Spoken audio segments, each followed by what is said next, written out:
friends, and welcome to What the Fringe, the podcast dedicated to all things Fringe theater. I'm your host, Lauren Hance. Each week, I visit with a Fringe artist to hear all about their endeavors and gain insight into their process. This week, I'm visiting with Cathy Lam of Cathy Lam Arts Collective. Cathy's newest show is Ama, Fujianese for grandmother. 10 years ago, Ama was diagnosed with dementia, struggling each day to remember the names of her loved ones. Ama, if one day you forget everything, please try not to forget love. Ama is a hauntingly beautiful new play weaving together natural and social disasters, bodily deterioration, and family sorrow, a lyrical, poignant tale of resilience, faith, and humanity, a story of memories slipping away, only to be gently reclaimed. If I'm on the stage, then I will enjoy the applause, but if I'm behind the stage, then I enjoy applauding for others. Because this is the healthiest situation in the industry if we are willing to be happy for other person. Sadly, it is not in most of the time, but I hope that when I train my artists, I will also tell them, the spotlight is not always on you. It has to be on everyone. Then the whole industry can thrive together. I mean, what was the point if people only see you, if only you are on the stage? Then I'll say good luck with that until you feel tired of it. But then it's always better to have everyone shine and let them shine. Jason Yip is judge of the Hong Kong Theatre Libre says, Cathy Lam is a theater maker who walks the tightrope between wisdom and wonder, revealing the fragile brilliance of our shared humanity. Cathy is the winner of the 2023 Scotsman Fringe First Award and recipient of the 2024 Young Artist Award from the Hong Kong Arts Development Council. She is the co-director of Asia Based and the founder and artistic director of the Cathy Lam Arts Collective, Hong Kong New Ideation Arts Festival, formerly the Let's Be Together Arts Festival, and Three Woods Playwright. Her original works, including A Funeral for My Friend Who Is Still Alive, Wither on the Vine, and Smoking with Grandma, explore memory, loss, identity, and resilience. Her work is known for its emotional depth, honesty, and connection to community. Cathy's productions have toured internationally across Hong Kong, mainland China, Taiwan, the United Kingdom, Australia, Italy, and the United States. Her practice often blends text, movement, and real-life testimony rooted in the belief that theater can hold space for collective reflection, healing, and imagination. Cathy, welcome to What the Fringe! Thank you for having me here. I'm so excited. So we are actually very, very good friends. We met in graduate school. We did some religious studies together. And I remember I met you on a Zoom. We had like a meeting of like students, and you said you were a theater maker. And I was kind of crazy, like messaged you right away and was like, hey, we're going to be friends. And then we did a Sundance Film Festival class together, and I like hornswoggled you into being my roommate. And I was like, we're going to be friends.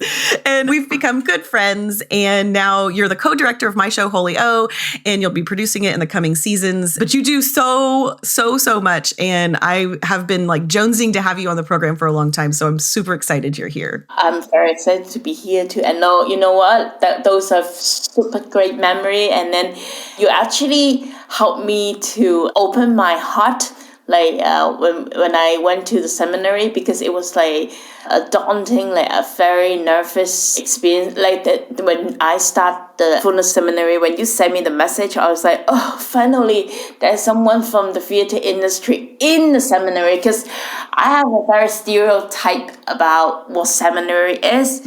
I always thought that, well, these are all the serious people. Maybe I shouldn't be here. But then when you sent me the message, I was like, wow, okay, so maybe this is the place that I could stay for a while. So thank you for that. Oh my gosh. Yeah, I was excited as well. I was like, there's another theater person. I was like, she has no clue. She's about to be my best friend. We just had just mutual love for one another from the beginning. So I'm just so excited. I knew you did the theater, but I had no clue at the time kind of just how profound your work is and how much work you've been doing. And it's just been a joy and a delight to be your friend and to work with you. So yeah, I'm just very, very excited to talk about your work. So let's get into it. So you have done, I would say, almost everything in theater. You've been an actress, a writer, a director. You have produced festivals, and now you've moved mostly into kind of like the producing and devising end, and you direct and write as well still. So tell me a little bit about your creative journey and how you got to where you are now. Since I was a kid, I always want to be in theater.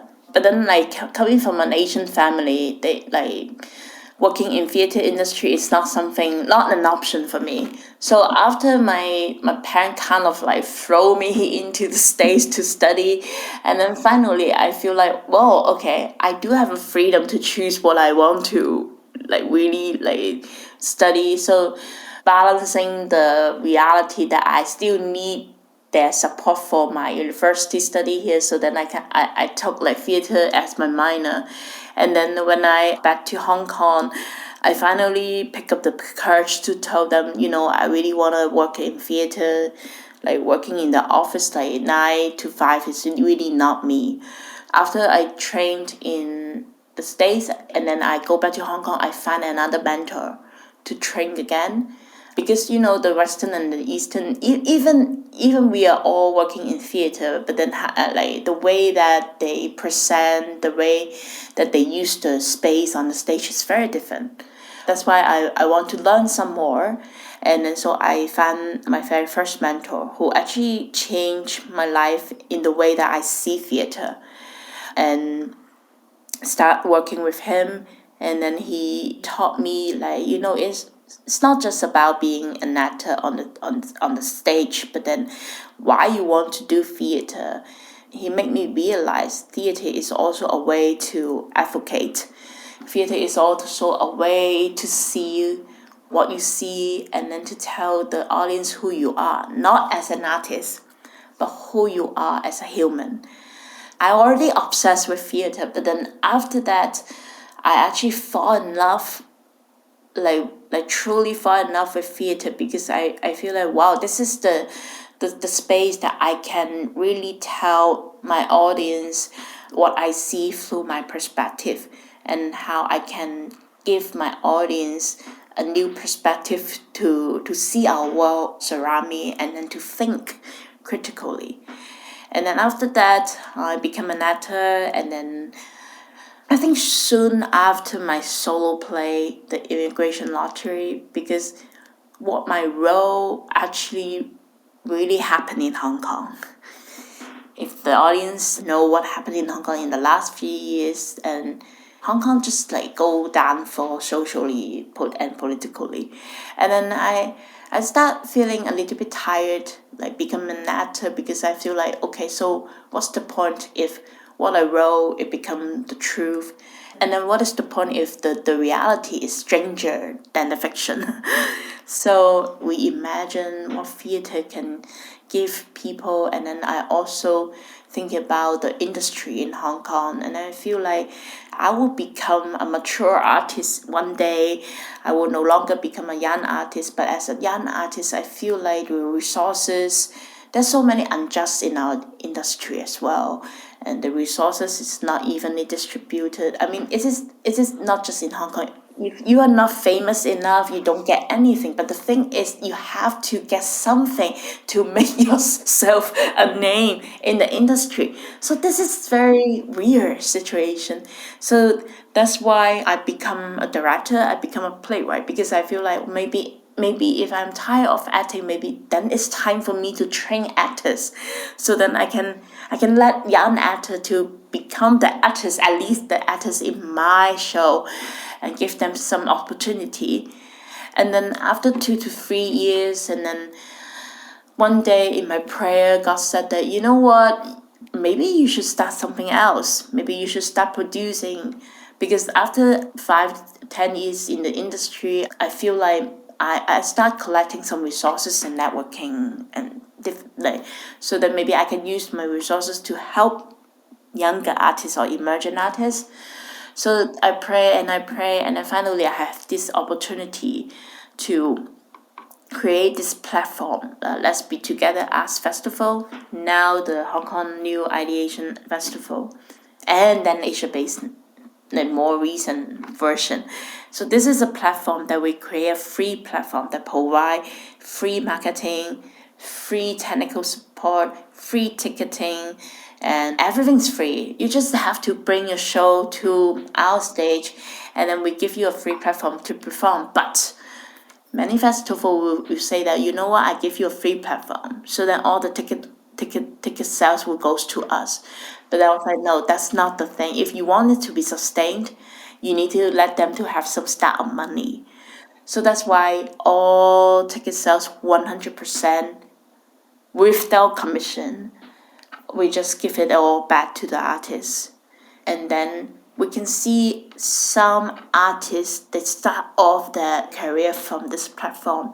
We also send artists to different festivals like in Japan, in Taiwan, or in Australia, because we feel like Hong Kong is such a small space. It would be such a waste if only people in Hong Kong can see your work.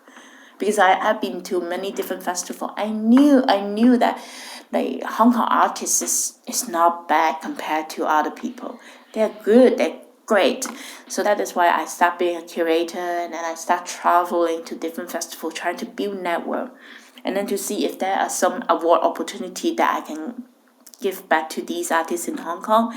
So then later on, we become a reciprocal partner with Adelaide Fringe, reciprocal partner in festival in Taiwan, and also we got some like award opportunity from different places of the world to let these young artists to have an opportunity while having some financial support from us or from that festival, so then they can take off, they can bring their work out of our tiny city to the world.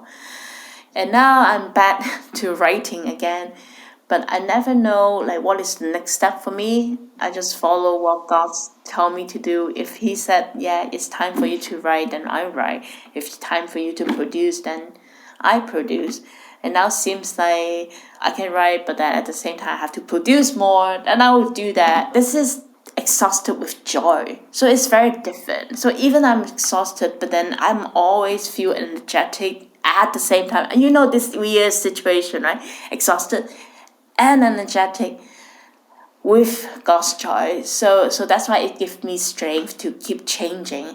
And I don't afraid of changing, like keep transform who I am or what I'm doing. As long as you let me keep staying in the industry, I'm okay. I'm okay in all kinds of position. If I'm on the stage, then I will enjoy the applause. But if I'm behind the stage, then I enjoy applauding for others.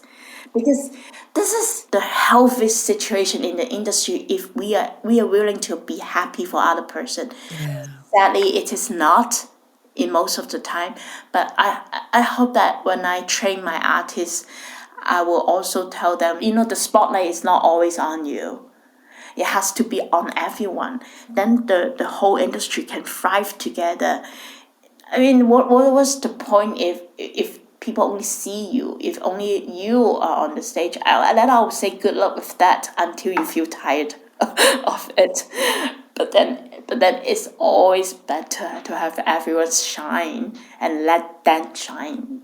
That is so beautifully said. And it's just, thank you for sharing like your whole journey with us, and just that idea of cheering people on. That is part of like what this podcast is the opportunity to highlight artists. I'm an artist myself, and I want to be everybody's biggest cheerleader. And I think we all benefit when we do that. I see that at festivals when you get to know other artists and you cheer them on, and you don't make it just about yourself. And there's so much to go around, especially in a festival.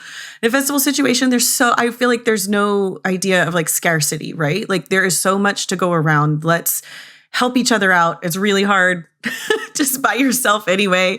And so we don't need to be ripping each other down. We need to be building one another up. So I love that you instill that in your artists and those that you work with.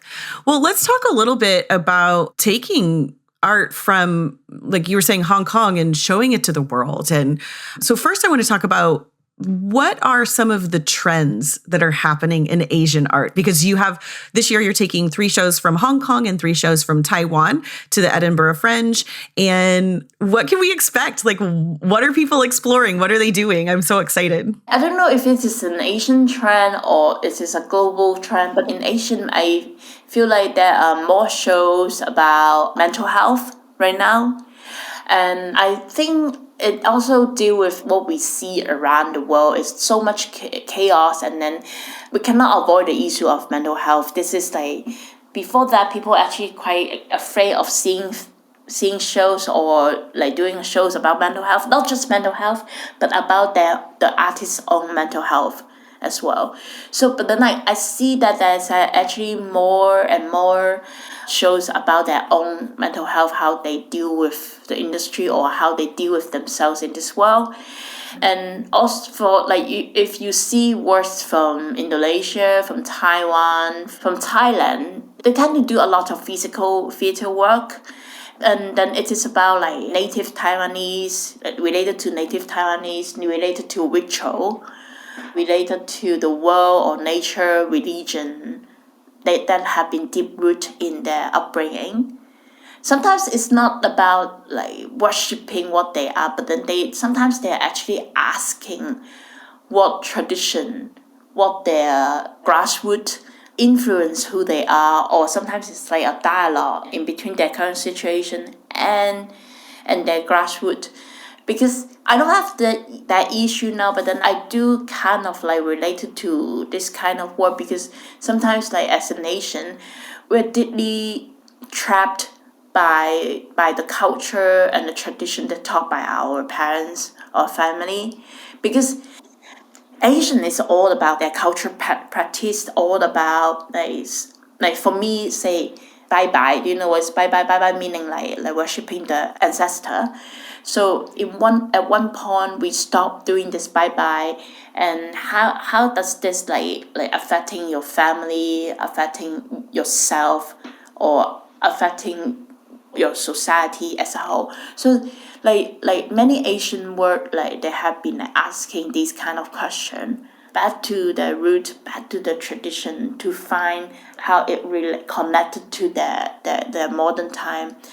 And also you will see a lot of LGBTQ work from Asia right now. I feel like because also the society is more open to that issue right now, so then there are also more and more LGBTQ artists, they come out. So I've been seeing a lot, and some of them is actually really good. And some of them, I think many people from different nations, they can actually relate to that, because some of them actually talking about their struggle, personal struggle, or the struggle about how to talk to their family, especially, as I said, deep-rooted traditional Asian family is really difficult for them, but then you can see a lot of them.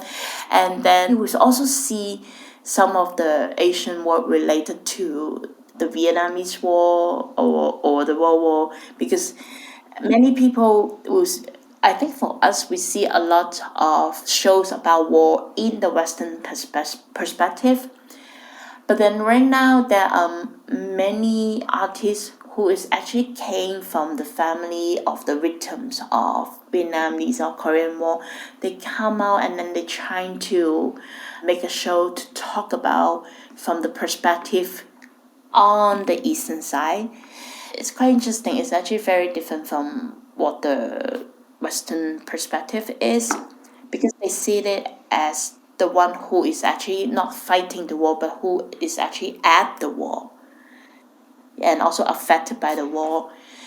I saw one in Adelaide Fringe. It is about after the Vietnamese War, there's so many orphaned from the war, and then they have been sent to America for adoption. So then this is actually by someone who is the baby from the war, who grow up and then trying to search for his biological parents. And this is the show in that perspective, and I think that is quite interesting. So yeah, you will see a trend like in these three categories, and then of course that because it's so diverse in Asia, there will be so many different shows related to Asian community. But then these three trends are the trends that I have been seeing a lot recently in different Fringe festival. Yeah, that's very exciting. There's a lot of trends like that are happening as well in the US. There's a lot of LGBTQ stories, a lot of mental health. The war is something that is very specific, I would feel like, to Asia, but we all bring different perspectives because we have a different cultural background. And I mean, you know this as a good playwright, is the more specific a story can get, the more universal it becomes.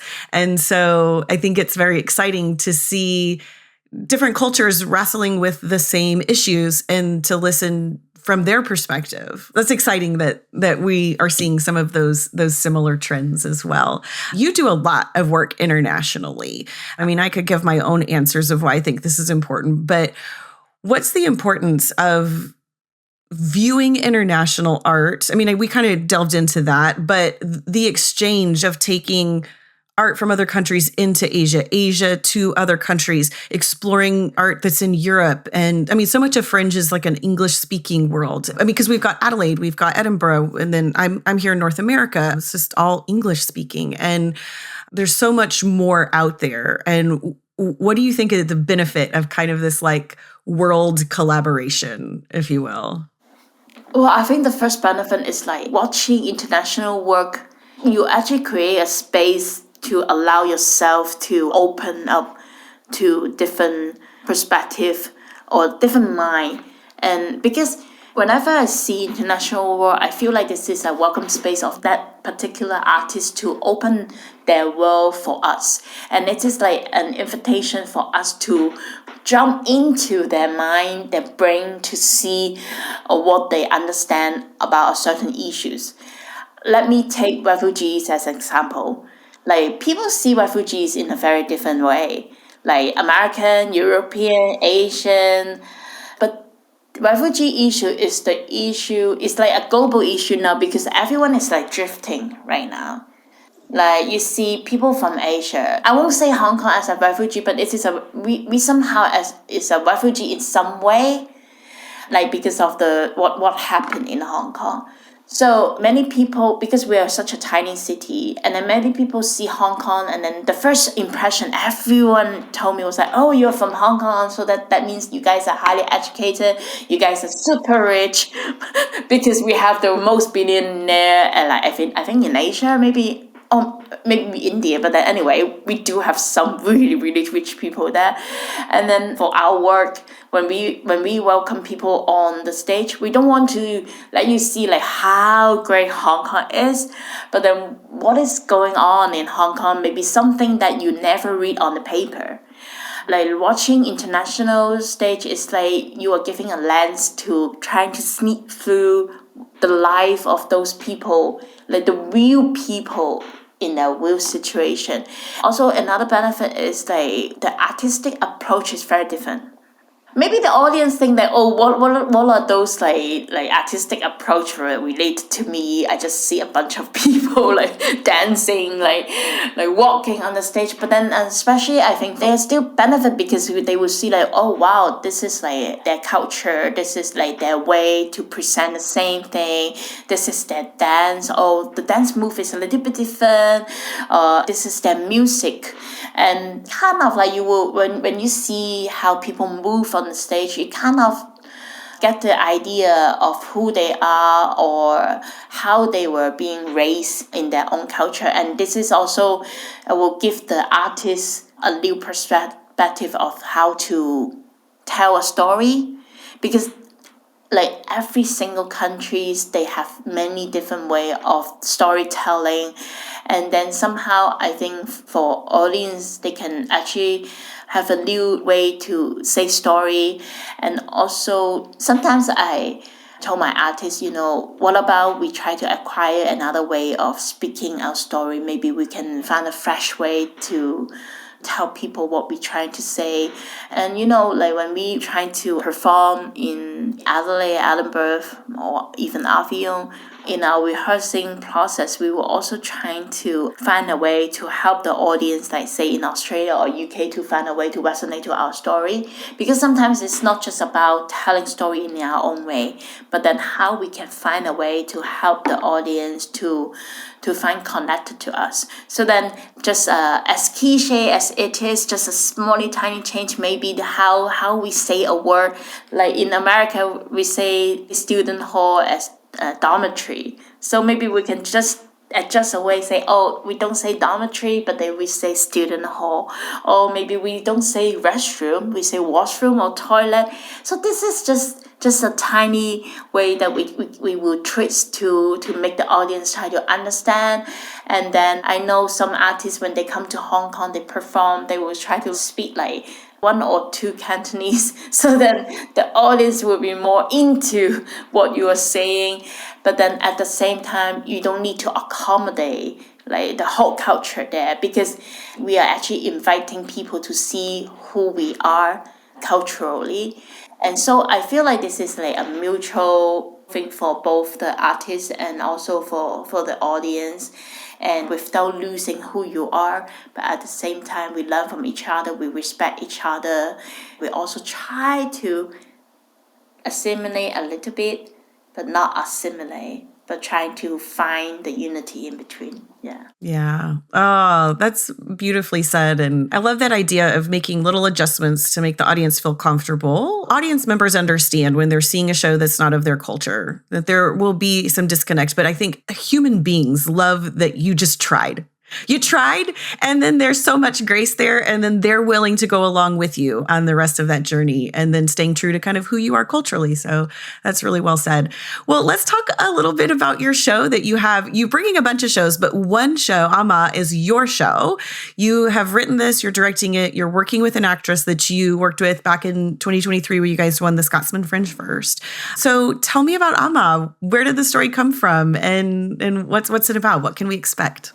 So my grandma was diagnosed with dementia 10 years ago. So I always try to find the spiritual sense of it, because she's very dear to me, and I'm also my grandma's favorite grandchild. So that's why like one day when my uncle said, if she forgets you, I think she's really in a very bad shape if she forgets me. At one point she really forget who I am. I always want to write a play before it's too late. I don't want a play after she passed away, I want to write something so that I can remember her as much as I can. So that's why I have been praying like when is the right time to write it. And then I experienced the Eton fire in January. Our family, we were displaced for 1 month. Finally, we are back in home. Our house is still standing. But the closest fire is like 1 mile away, and then it just stopped right there. And then, with the strong wind, the fire can come super fast, but then it just stopped there.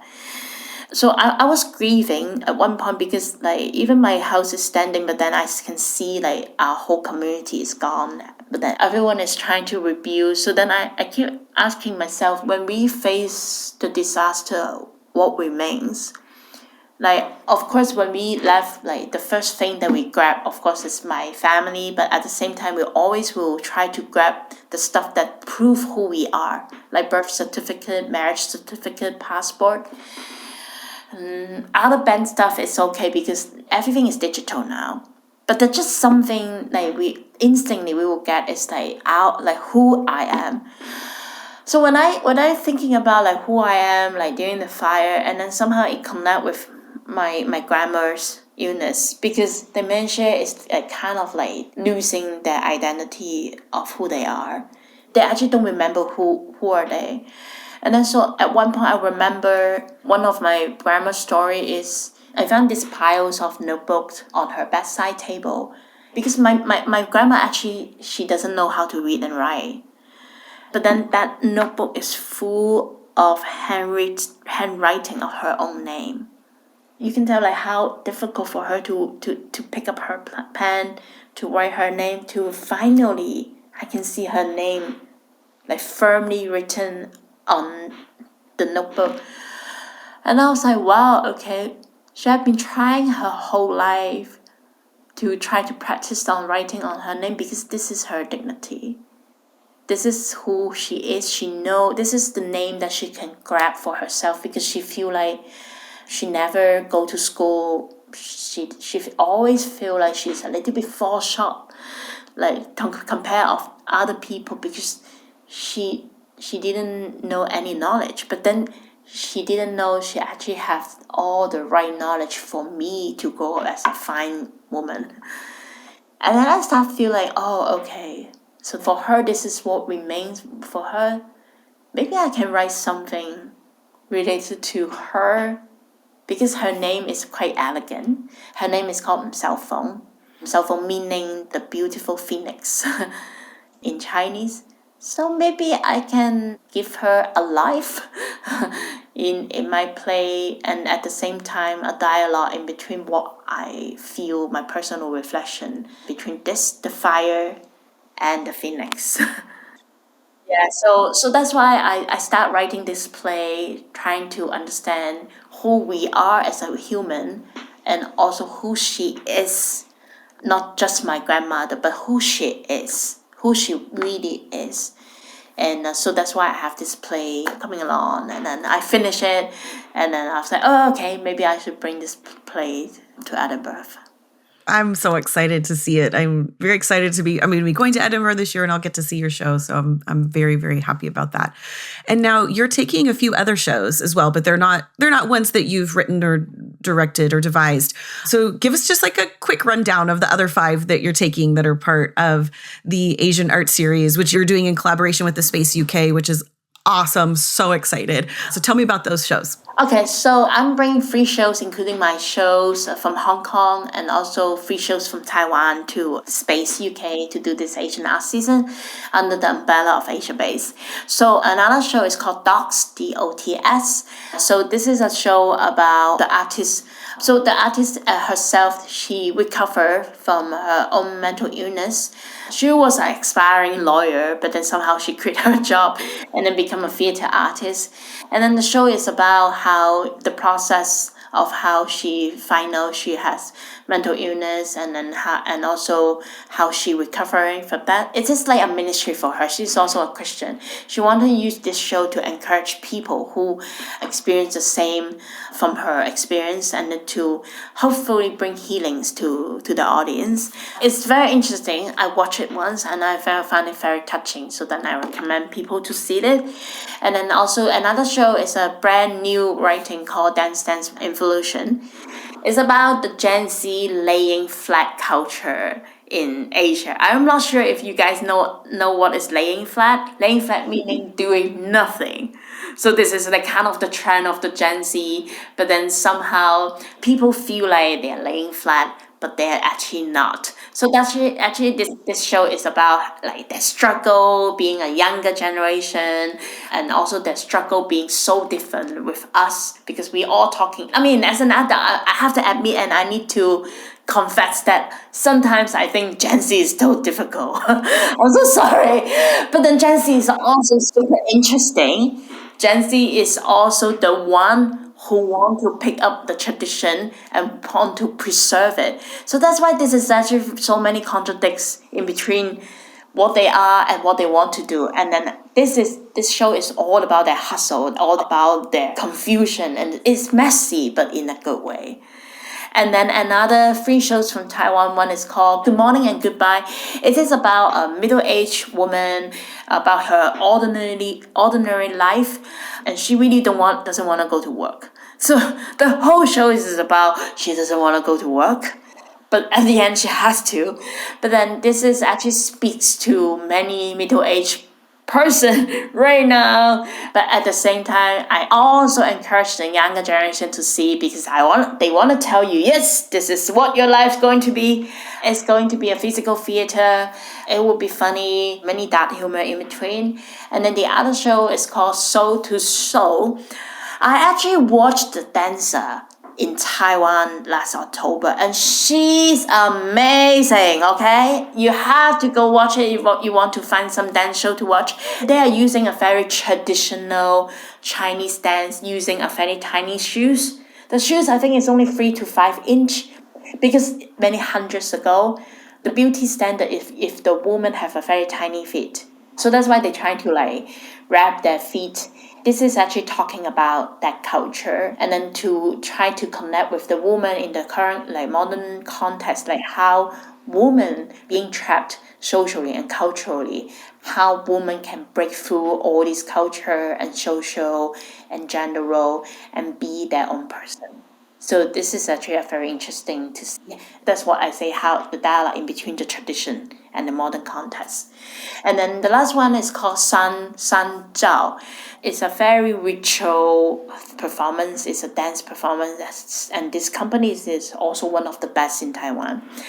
And they are actually bringing their ritual as a native Taiwanese, but at the same time, the Tao, like how the ritual using in the Taoism religion, and then they kind of like visualize the traditional practice on the stage through dance, and then to let the audience to have a sneak peek of the mystery of Taoism ritual. The whole 6 shows is very rich in our own context, and at the same time it's quite interesting because I feel I can find that all 6 shows can connect to the modern context or even to the Western perspective very well, but then just in a very different way to tell what is it. And so I'm very excited about this program. Those are some exciting shows. So if people are headed to Edinburgh, they need to check out all of those shows, and they're all playing at the Space UK, correct? Yes. Yeah. Okay. Well, that's exciting. Well, we are coming close to time, so I'm going to ask you my last question that I ask everybody. I'm sure you have many stories because you've done many fringes, but what is your most interesting or awkward fringe interaction that you've ever had? One time when I was in Adelaide Fringe, so when you are in the Fringe just on your own, sometimes you just want to meet people. So then, like, thank you for the powerful, like, amazing, like, creation of Tinder. So then we use Tinder to meet people. Well, I swear that I don't use it right now because I have a wonderful husband now. But back then, when you were in Adelaide Fringe, so we use Tinder. So when we swipe, and then when we match some people, and then you thought that you were going to meet a person for a nice date or a nice outing for James, and then actually people using Tinder to lure people to go to see their show. If you match, they will say that, oh, by the way, I have this show. Do you want to come to this show? And then you can come see me at the same time. You can come see our show. And then I found, oh, this is actually an opportunity. So instead of like trying to meet people, I also use Tinder to try to ask people to come to see my show. You know, it actually worked. Nice. Flirting to get to ticket sales. I love it. Well, Cathy, thank you so much for joining me today on What the Fringe. It has been such a delight to talk with you and hear all about what you're up to. Makes my heart happy. Yeah, thank you so much for having me. You know, I'm happy to be on your platform to talk about this. Absolutely. Well, Amma and Cathy's other shows are under the umbrella of Asia Base, and they are bringing those 6 shows to Edinburgh this year, collaborating with the Space UK as part of their Asian Arts season. So please check that out. You can get tickets online now.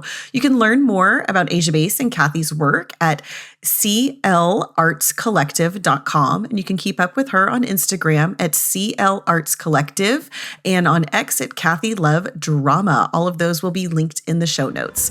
What the Fringe is produced and hosted by me, Lauren Hance. This episode was edited by Ben Ellis of Renowned Media. Those sweet tunes you hear are provided by Paul Snyder of Orchestra of Sound, and our logo was designed by Ruby Arnold of Ruby Makes Things. What the Fringe can be found on your favorite podcast platforms and now on YouTube. Be sure to hit that subscribe button so you can stay in the know when new episodes release. Keep up with What the Fringe on Instagram at whatthefringe_productions and find us online at whatthefringeproductions.com. I was thinking about the ending joke for this episode, and I just really don't think it gets much better than actually people using Tinder to lure people to go to see their show.